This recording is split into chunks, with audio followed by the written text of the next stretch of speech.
안녕하세요. 이지혁입니다. 이번 시간은 13페이지의 리모델링을 함께 보도록 하겠습니다.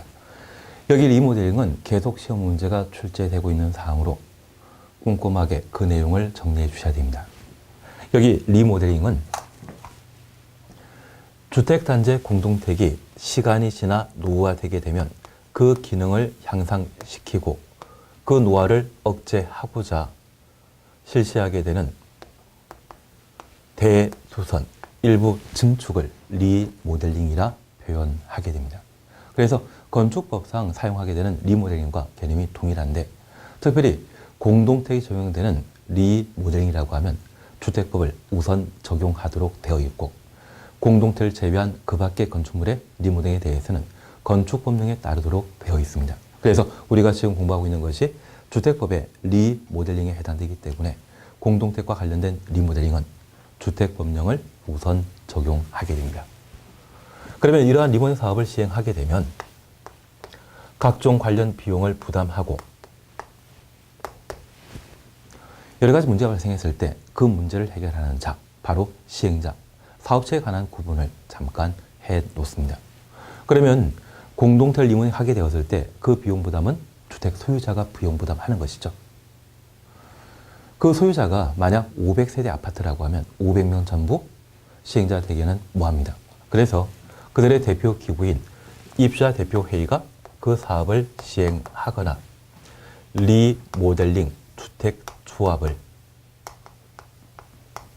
설립하여 그 사업을 시행하게 되는데 여기에 우리 포인트를 하나 기억해 주십시오. 이러한 리모델링 사업은 누구 돈으로 한다? 해당 공택을 만들었던 사업체 돈입니까? 소유자 돈입니까? 소유자이죠. 그러면 이러한 공동택에 있어서는 하자 담보 책임 문제가 발생하게 됩니다. 만약 공택과 관련되어 각종 하자가 발생했다면 사업체가 책임지고 해결해야 되는데 저 하자 담보 책임 기간이 경과되었다고 하면 사업체는 더 이상 고쳐주지 않습니다. 그래서 그때부터는 소유자가 비용 부담하고 대수선하거나 증축하게 될 겁니다.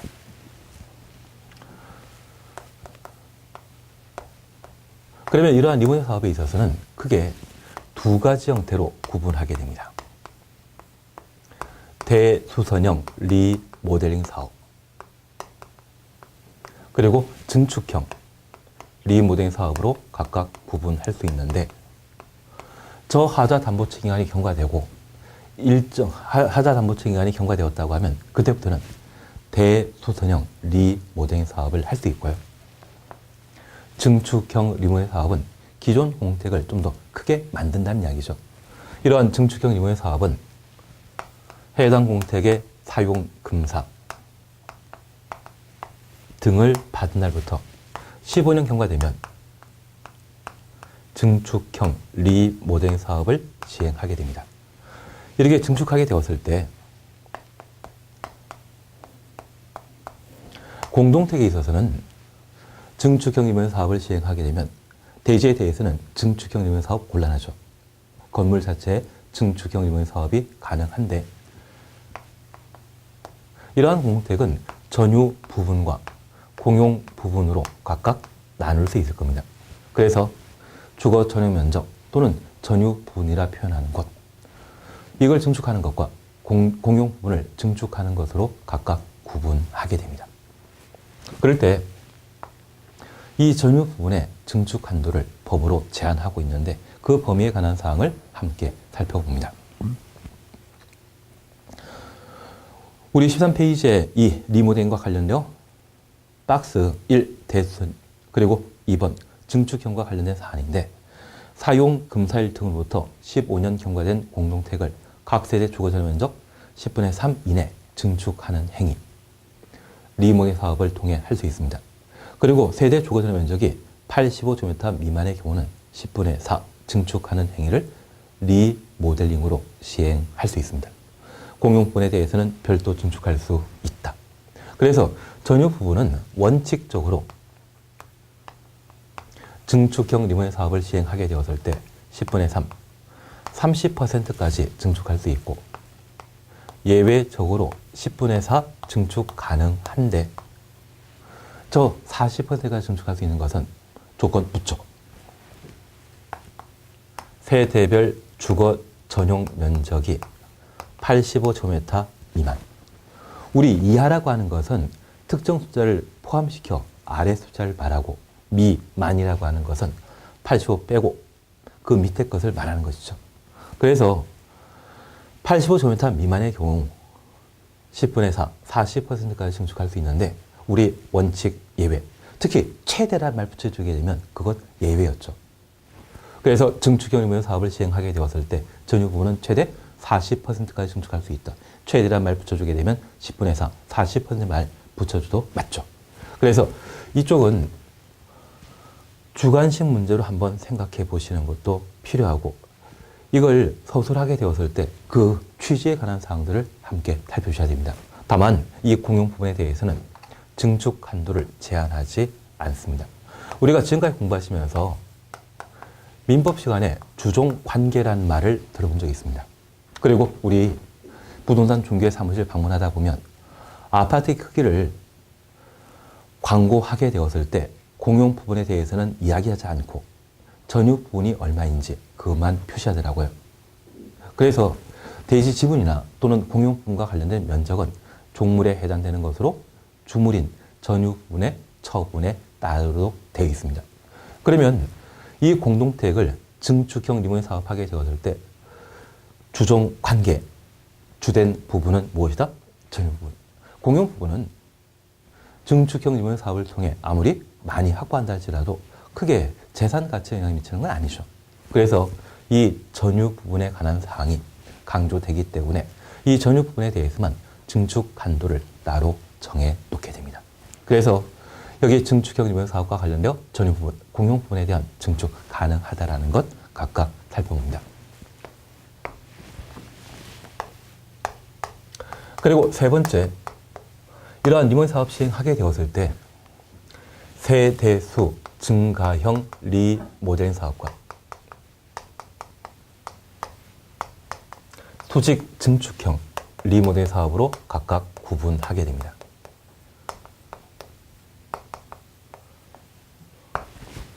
사실 리모델링 사업 하게 되면 최근에 이루어지는 것은 아파트를 층수 올리면서 세대수도 함께 확보하는 것이 일반적인 리모델링 방식인데, 여기 특징 구분에 있어서는 세대수 중심으로, 그리고 수직 증축형은 층수가 달라지는 것을 중심으로 판단하는 겁니다.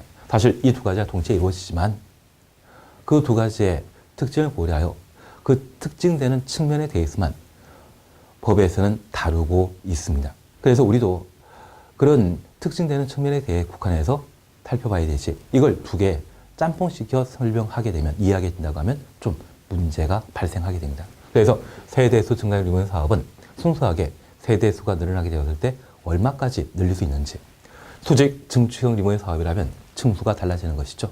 그래서 몇 층까지 달라질 수 있는지 그런 관점에서 살펴주시는 게 필요한 것 같습니다. 그래서 우리 교재 3번 보게 되면 세대수 증가형 리모델링 사업은 기존 세대수의 15%까지 세대수 늘릴 수 있습니다. 그래서 기존 공택단지의 세대수가 만약 200세대였다고 하면 230세대까지 세대수 늘릴 수 있다는 이야기죠.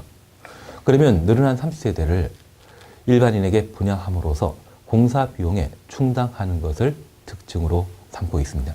그런데 이 세대 증가형 리모델링 사업만 두개진다고 하면, 층수가 동일하다고 하면 기존 공동택 단지가 이런 형태로 배치되었을 때 앞뒤만 증축형 리모델링 사업을 통해 늘릴 수 있고, 그리고 가운데 세대 공간을 좀 축소시켜야만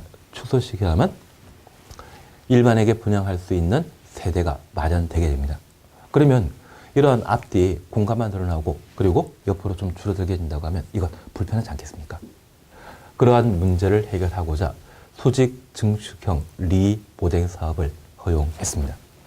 아주 과거에는 이 수직 증축형 리모델링 사업 제한했거든요. 사실 증축형 리모델링 사업이 이루어지는 시기는 사용공사 후 15년 지나야 되는데 보통 20년 또는 25년 지나 리모델링 사업하게 되었을 때 20년의 내력 구조부인 기둥, 내력벽 등을 계속 유지한 상태에서 증축형 리모델링 사업을 시행하게 되면 그 내력 구조부가 지탱할 수 있는 하중이 제한되어 있습니다. 그래서 수직 증축형 리모델링 사업을 시행하게 되면 그 건물 무게를 지탱하지 못한 데에서 수직 증축형 리모델링 사업을 제한했는데 워낙 문제점이 많다 보니 그러한 문제를 해결하고자 수직 증축형 리모델링 사업을 허용하게 되었습니다. 대신 기존 내력 구조부가 이러한 수직 증축형 리모델링 사업하기 곤란하다고 하면 그때는 일정한 보강 공사 해야 되겠죠.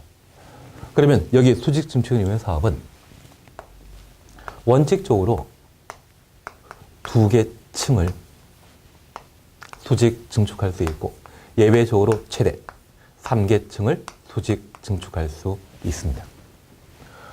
그래서 수직 증축형 리모델링 사업과 관련된 설명에 최대 3개 층까지 수직 증축할 수 있다. 최대란 말 붙이게 되면 얘는 원칙이다, 예외이다. 예외이죠. 그래서 우리 본문 교재에는 15층 이상의 공동주택이라면 최대 3개 층까지 수직 증축할 수 있다. 그러면 14층 이하의 공동주택의 경우는 최대 2개 층만 수직 증축할 수 있다는 이야기죠.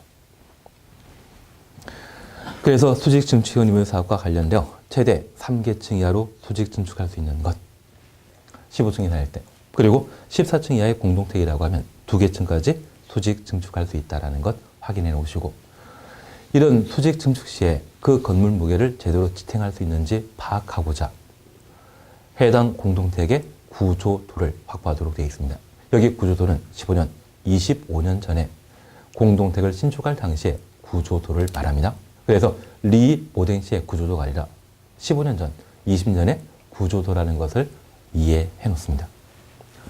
그래서 우리 리모델링 사업과 관련되어 기본적인 특징들을 저렇게 살펴보시는데 워낙 자주 시험에 출제되고 있기 때문에 아무리 기출문제 출제했다 할지라도 기본적인 베이스는 이해하고 넘어가 주셔야 됩니다.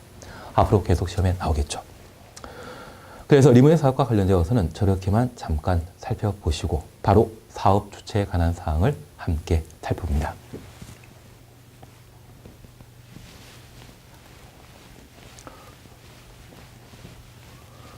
우리가 공부하는 주택법은 주택법의 적용 대상과 그리고 주택 건설 절차에 관한 사항들을 각각 다루고 있습니다. 우리 주변에 각종 개발 사업을 시행하게 되면 이걸 책임지고 담당하는 자를 시행자라 표현하고 있습니다. 다만 주택법에서는 저 시행자를 사업 주체란 말로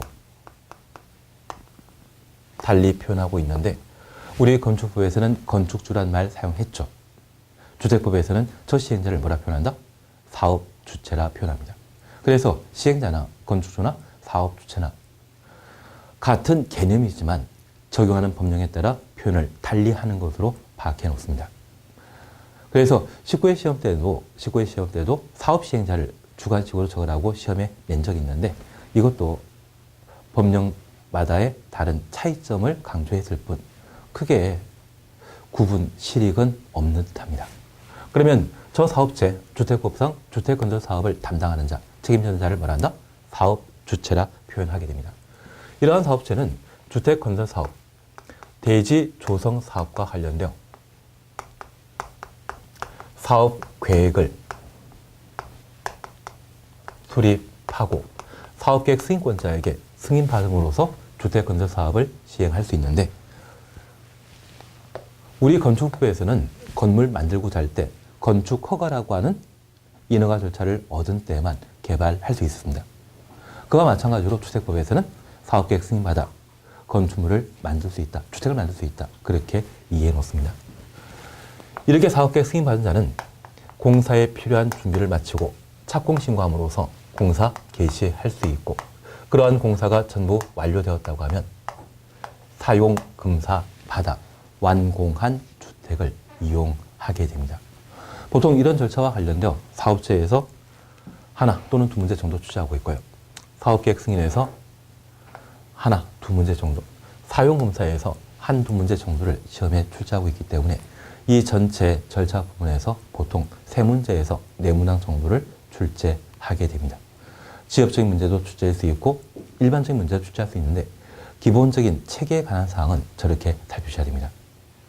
건축법상 건축물을 만들고자 한다면 건축 허가, 사용 승인에 관한 절차를 거치는데 주택법령상 30호, 30세대 이상의 집단적인 주택건설 사업에 있어서는 사업계획 승인과 사용 검사에 관한 절차에 따라 주택을 건설 공급하게 됩니다. 그래서 우리 건축법과 절차상에 큰 차이점은 없지만 서로 다른 법령이다 보니 별개의 용어를 사용하고 있다는 점을 한번 확인해 놓습니다. 그러면 첫 번째, 주택건설 사업을 시행하는 자. 우리 주택법에서는 사업주체라 하고 이 사업체에 관한 구분을 함께 해 놓습니다. 현재 주택법령상 주택건설 사업을 시행하게 되면 가끔 군인 아파트를 국방부 장관이 만들거나 주택공사에서 주공 아파트를 만드는 것을 본 적이 있습니다. 그래서 그 국가기관이 그 필요에 따라 다양한 주택을 건설 공급하게 되는데 저 사업체로서 국가는 주택건설 사업의 사업 주체가 되게 됩니다. 그리고 국가 외자를 우리는 흔히 민간이라 표현하는데 이러한 민간이 주택건설 사업을 시행하고자 한다면 주택법이 인정하는 경우에만 주택건설 사업을 시행할 수 있습니다. 간혹 우리 주변에 주택 공급 정책이 선, 분양, 후 시공한다는 말 들어본 적 있죠. 그래서 주택건설 공사 비용을 미리 입주 예정자에게 돈을 받고 그 돈 가지고 주택 만들어서 나중에 분양하는 형태입니다. 이거 잘못된 거 아닌가요? 우리 주변에 물건 구입하게 된다고 하면 만들어진 물건을 내가 필요한지 내 마음에 드는지 여러 가지 따지고 구입 여부를 결정하게 되는데 이 주택 공급에 있어서는 미리 분양하고 나중에 공급받는 선수금 형태를 띠게 됩니다. 그래서 아파트를 건설하는 사업체의 경우에는 한눈 파지 않고 그 사업만 쭉 했다고 하면 분양 잘 되기 때문에 망할 염려 없다고 합니다. 그러면 이러한 선분양 후시공이 적용되게 되었을 때 그 계약금 등을 받은 사업체가 부도나거나 또는 사장이 외국으로 도망가 버리게 된다고 하면 입주 예정자가 큰 피해 받을 수 있죠. 그래서 국가기관은 신뢰할 수 있기 때문에 아무런 규제 없이 주택법에 따라 주택건설 사업을 할 수 있지만 민간인 경우에는 국토교통부 장관에게 등록된 등록 사업자이거나 주택법령에 따라 설립된 주택조합인 경우 사업계획 승인 대상 30세대 이상의 집단적인 주택건설 사업을 시행할 수 있습니다. 그러면 우리 잠깐 다시 살펴볼 게 있는데 관계법규와 관련된 사항은 모두 공법이죠. 그 공법은 국가가 일반 국민을 대상으로 규제를 가하는 법령입니다. 그래서 국가는 규제 주체이고 국민은 규제 대상이거든요. 그러면 국가 스스로 규제한다? 국가는 규제상 아니죠. 규제하는 주체이지 않습니까? 그래서 저 국가는 등록하지 않고 주택법령에 따라 주택건설 사업을 할 수 있고 국가기관을 제외한 민간의 경우에만 일정한 절차에 따라 사업계획 승인 대상의 주택을 건설하게 됩니다. 그 중에 등록 사업자에 관한 사항을 함께 살펴보는데 우리 주변에 식당 만들고자 한다고 하면 식당 영업신고해야 된다는 이야기 들어본 적 있으시죠? 병원 만들고자 한다면 병원 설립, 면허 받을 때만 할 수 있다더라고요. 그래서 법에 따라 특정 사업을 하고자 한다면 일정한 인허가 절차를 거쳐야 되는데 그 중에 주택법령에 따라 주택건설 사업을 하고자 하면 뭐 해야 된다? 등록에 관한 절차를 거치도록 하고 있습니다. 그러면 저 등록해주는 곳이 어디인지 등록관청이라 표현하게 되는데 등록해주는 곳, 등록관청이라는데 그 등록관청은 현재 국토교통부 장관입니다. 그래서 주택법에 따라 사업계획 승인 대상의 주택을 건설하고자 등록하고자 한다면 일정한 요건을 갖추고 국토교통부 장관에 등록받은 때에만 사업 주체로서 활동할 수 있습니다. 그러면 이렇게 등록하고자 한다면 누가 등록할 대상인지, 어떤 요건을 갖췄을 때 등록할 수 있는지 그에 관한 사항을 주로 출제하게 됩니다. 여기 등록 대상과 관련되어 우리 교재 보시게 되면 이 말이 있습니다. 연간 20호, 20세대 이상의 주택건설사업과 연간 10,000제곱미터 이상의 대지 조성 사업을 시행하려는 자는 미리 국토교통부 장관에게 등록해야 한다. 그러면 새로이 주택을 만드는 건 충분히 이해됩니다. 대지 조성. 대한민국에는 땅이 딱 세 가지 종류입니다. 농사 지을 수 있는 농지, 나무 심게 되는 임야, 산지, 그리고 건물 건축할 수 있는 대지, 세 가지로 구분하게 되는데, 가끔 우리 신도시 개발사업 현장 방문해 보시면 또는 TV 같은 데서 보게 되면 건물 들어서기 전에 미리 도로 또는 전봇대, 가로등 이러한 것들을 만드는 것을 본 적이 있을 겁니다. 그래서 택지 계열 사업이 이루어지게 된다고 하면 제일 먼저 전기, 통신설비와 상하수도 시설, 도로 등의 시설을 각각 확보하게 되는데, 이게 생활에 꼭 필요한 시설이라 해서 기반 시설이라 하더라고요. 그러한 기반 시설 설치하고 건물 건축할 수 있는 준비를 갖추게 된다면 좀 전에 그 땅은 하늘에 떨어지는 거 아니죠. 농지나 산지가 건물 건축할 수 있는 대지로 바뀌게 됩니다. 그래서 가끔 하남, 위례, 신도시 또는 판교지구 이러한 각종 택지개발 사업이 이루어지게 된다면 종전 토지 형태는 농경지였는데 이것이 건물 건축할 수 있는 대지로 바뀌게 됩니다. 그처럼 대지 만드는 사업, 그것을 대지 조성 사업이라 하는데, 이러한 대지 조성 사업이 이루어지게 되면 토지의 성격이 바뀐 것이죠. 토지 형질 변경이라는 말 들어본 적 있습니까? 토지 형질 변경이라는 것은 토지의 성격을 바꿔주는 사업을 말하는데, 그러한 사업을 1년에 10,000제곱미터 이상 하고자 한다면 미리 등록하도록 되어 있습니다. 그래서 통상적인 등록 대상은 연간 20호, 20세대 이상의 주택 건설 사업을 시행하는 자가 국토교통부 장관에게 등록하도록 되어 있는데, 예외적으로 30세대 이상일 때 등록하는 경우가 있습니다. 그러면 우리 연간 20호, 20세대 이상의 주택 건설 사업을 시행하는 자, 국토교통부 장관에게 등록해야 된다. 이것 규제이죠. 그래서 제가 아는 분은 2015년도 그리고 2016년도에 빌라를 그렇게 많이 만들었다고 합니다. 그런데 2014년이나 2013년도에 서울 지역에서 빌라 만들게 된다고 하면 분양 잘 안 됐거든요. 그래서 2015년도에 빌라 만들면서 이분이 1년 동안 20호 2세대에 빌라 만들 것인지 자신하지 못해 등록하지 않고 빌라를 만들었다고 합니다. 그런데 2015년도에 한 3월달 정도에 빌라 만들었는데 빌라 공사 기간이 한 3개월 정도이거든요. 그 3개월 공사하는 사이에 다 분양되어 버렸다더라고요. 그래서 그때 만든 빌라가 4층짜리 16세대가 거주할 수 있는 빌라였다고 합니다. 그러면 그렇게 분양 잘 된다고 하면 난 저렇게 빌라 분양하고 놀아야 된다? 또 만들어야 되죠. 그래서 두 번째 빌라를 또 한번 만들었는데, 이 두 번째 빌라 만들고자 했을 때 1년 동안 20세대 이상의 주택 만들어버린 것이죠. 미리 등록하지 않는다면 2년 이하의 징역, 2천만 원 이하의 벌금에 처해지기 때문에 이 두 번째 자기 명의로 빌라를 못 만들었다고 합니다.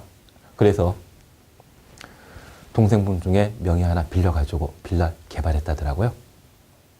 내가 1년 동안 25세 이상의 주택을 건설하고자 한다면 미리 등록해야 되고, 등록하지 않는다면 처벌 대상이 되는 겁니다. 그런데 이러한 등록 대상을 30으로 바꿔줬다면 얘는 규제가 강화된 것이다, 규제가 완화된 것이다.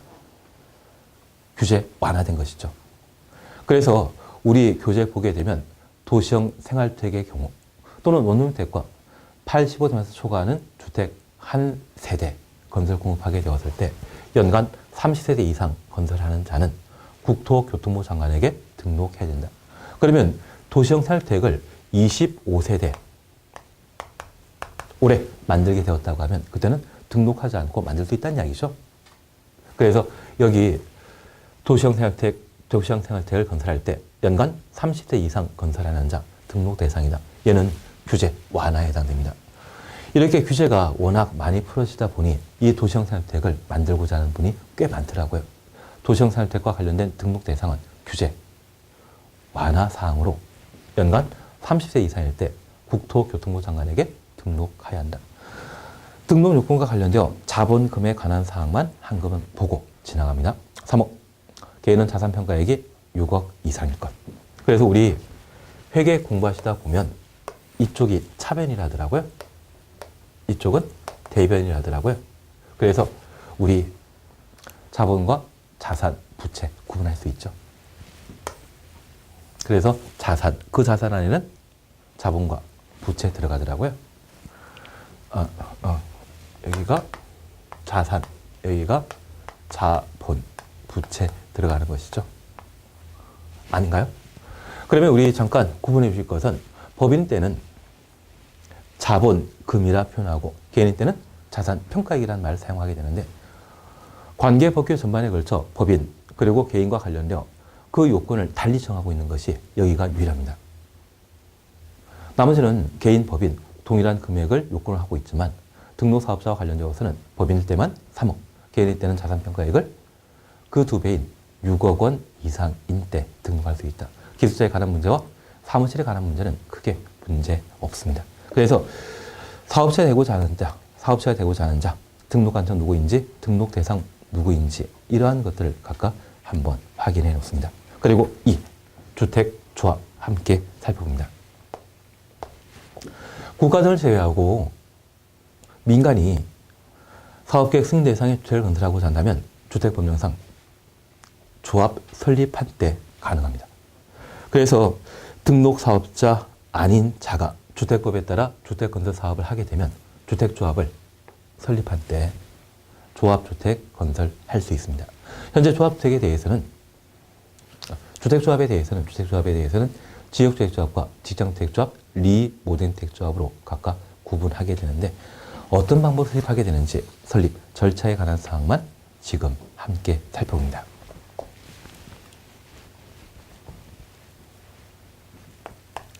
현재 주택조합은 지역주택조합과 직장주택조합 그리고 리모델링 주택조합으로 각각 구분하고 있습니다. 가끔 우리 주변에 조합주택을 만들어진다 이런 이야기 들었다고 하면 거의 90%는 지역주택조합이 조합주택을 만들고 있습니다. 그리고 이 지역주택조합과 관련되어 제대로 된 곳이 10개 중에 한 6개, 7개 정도로 하더라고요.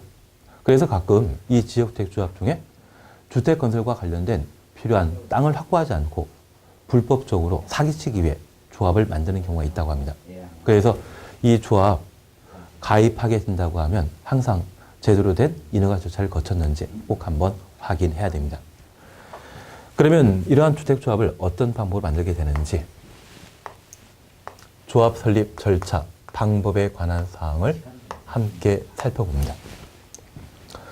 우리 14페이지 보시면 14페이지 보시게 되면 설립 절차와 관련되어 가본입니다. 많은 수의 구성원이 주택을 마련하거나 리모델링하기 위해 주택조합을 설립하려는 경우에는 관할 시, 군, 구청장에게 인가받아야 된다. 가로속에 국민주택 공급받기 위하여 직장주택조합을 설립하는 자는 관할 시, 군, 구청장에게 신고하여야 한다.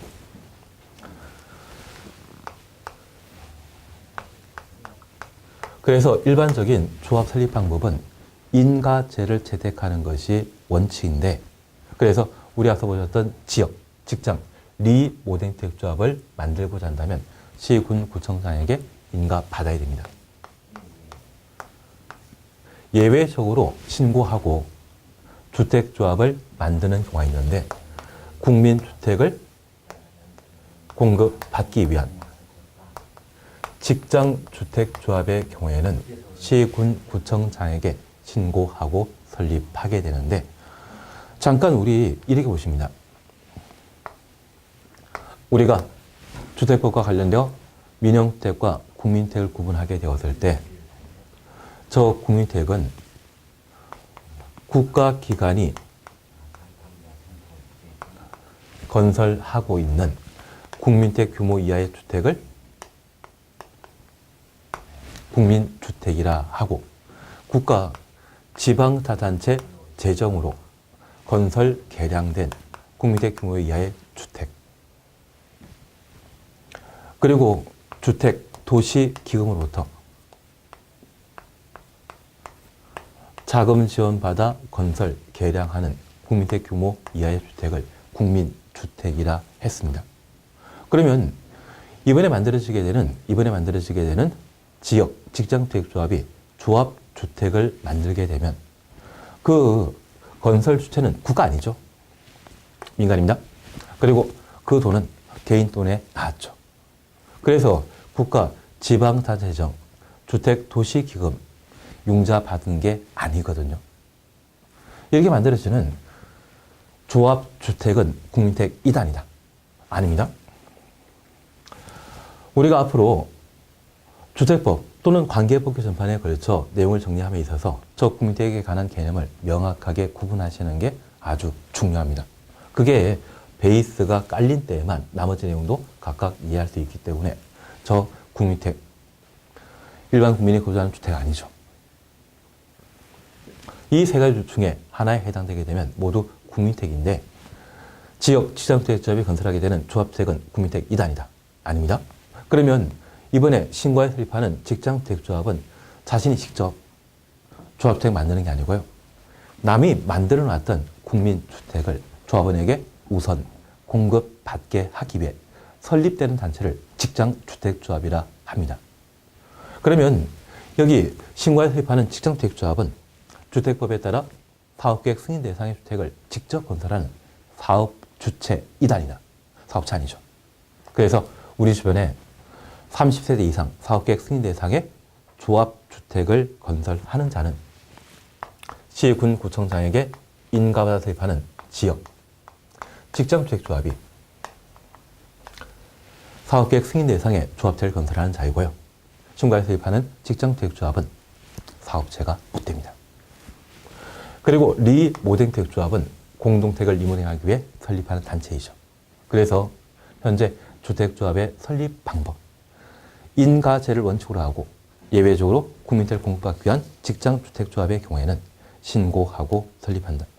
설립 요건에 관한 사항은 그냥 한번 봐놓습니다. 그리고 15페이지 다시 한번 살펴봅니다.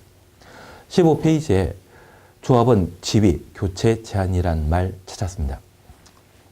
지역주택조합, 지역 동호회였습니다. 직장주택조합, 직장 동호회였습니다.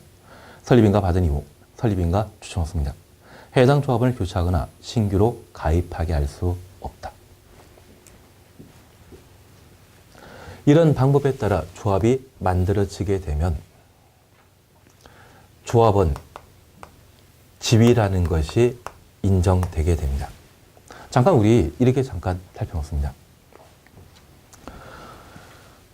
시, 군, 구청장에게 조합 설립 인가받은 때 조합이 만들어지죠.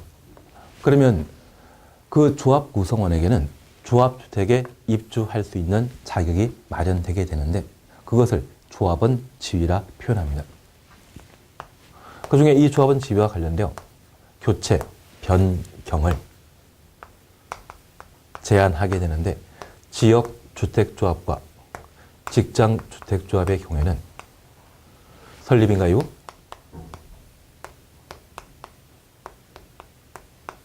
조합원을 교체, 변경할 수 없습니다.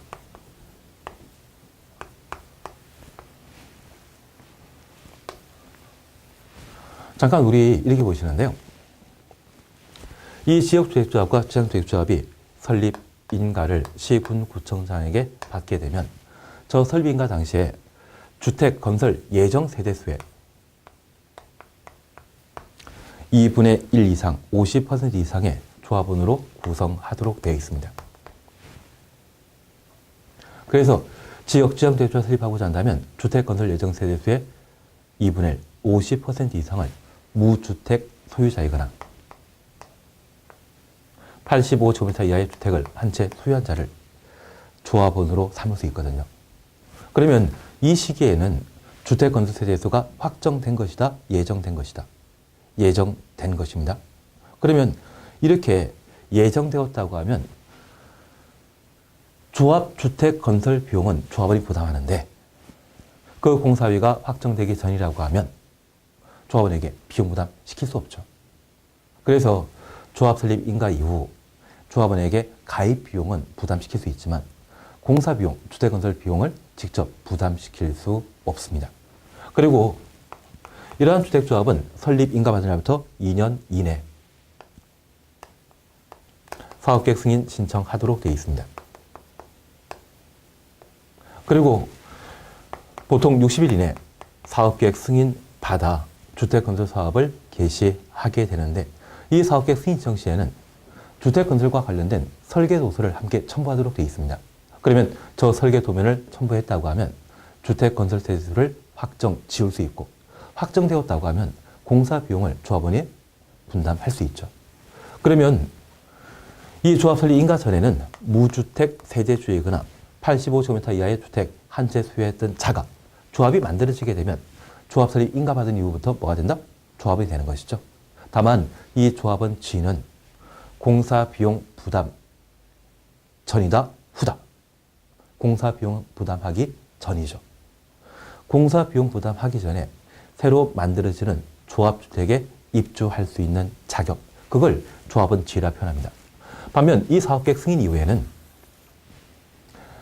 세대수 확정되고 공사 비용을 부담하게 됩니다. 그 비용 부담하고 새 아파트에 입주할 수 있는 자격 확보했다고 하면 이때는 권리라 표현할 수 있습니다. 우리 권리, 의무, 민법 시간에 많이 공부하셨죠? 그러면 저 권리라고 하는 것은 법이 인정하는 힘을 말하는 것이고 법령에 의해 부담 지어지는 것이 있다면 이를 의무라 표현하게 되는데 이러한 권리, 내가 일정한 희생을 했을 때 얻어질 수 있는 것들을 말하거든요. 그러한 권리, 그 권리는 사업계획 승인 이후에 발생하는 것이고요. 반면 저 인가 받은 데부터 사업계획 승인 받기 전, 저 사업계획 승인 받기 전까지는 공사 비용 부담한 적 있다 없다? 없습니다. 없는데 새 아파트에 입주할 수 있는 자격이 발생하게 된다면 이를 반사적 이익이라 표현하거든요. 그래서 이 반사적 이익이 인정된다고 하면 그때는 함부로 조합원지를 교체 변경할 수 없습니다. 그러면 우리 이렇게 잠깐 이해해 놓습니다. 내가 무주택 세대주인데 저 조합 설립 인가 받은 이후 새 아파트에 입주할 수 있는 자격을 확보했습니다. 이걸 분양권 전매하게 되면 우리 P라는 이야기 들어본 적 있으시죠? 이번에 11월 3일 날 부동산과 관련된 규제가 발표되기 전까지만 하더라도 하남 유래지구의 아파트는 분양권 전매하게 되었을 때 P가 1억에서 1억 2천 붙는다더라고요. 그리고 그곳에 워낙 수요 배층이 많다 보니 양도소득세를 매수자가 부담하는 것으로 전매를 한다는 이야기를 들었습니다. 양도소득세는 매도인이 부담해야 되는 것이죠. 그러면 이런 프리미엄 받고 다른 사람에게 넘기게 된다고 하면 1억이 아니라 한 2천만 원 하겠습니다. 저 무주택 세대주는 또 무주택 세대주가 되기 때문에 다른 지역주택조합에 가입할 수 있습니다. 이걸 1년에 한 5번 반복하면 연봉 1억짜리 무주택 세대주 되는데 이러한 조합원 지위를 함부로 넘기는 것 좀 규제할 필요 있죠. 그래서 지역 직장주택조합의 경우에는 설립 인가 받은 이후 조합원 지위를 교체 변경할 수 없는 겁니다. 그리고 1번 사업계획 승인 신청, 아까 설명드렸듯이 조합 설립 인가 받은 후 2년 이내 사업계획 승인 신청해야 된다. 그 정도 한번 확인해 놓습니다. 그러면 이번 시간에 사업체에 관한 사항을 함께 보셨는데 국가기관은 아무런 제한 없이 주택법령에 따라 사업계획 승인 대상 주택을 만들 수 있고 민간이 사업계획 승인 대상 주택을 건설하기 위해서는 등록 사업자가 되거나 주택조합을 설립할 때 사업계획 승인 대상 주택을 건설할 수 있다. 다만 국민택을 공급받기 위한 직장주택조합의 설립 방법은 신고 제로서 저 국민택 공급받기 위한 직장주택조합은 사업체 아니었죠. 그래서 주택법상 주택건설 사업을 시행할 수 있는 자 누구인지 그러한 것들을 한번 이 시간에 확인해 놓습니다. 이번 시간 여기까지 함께 하시고 다음 시간에는 사업계획 승인에 관한 내용을 함께 살펴나가도록 하겠습니다. 수고하셨습니다.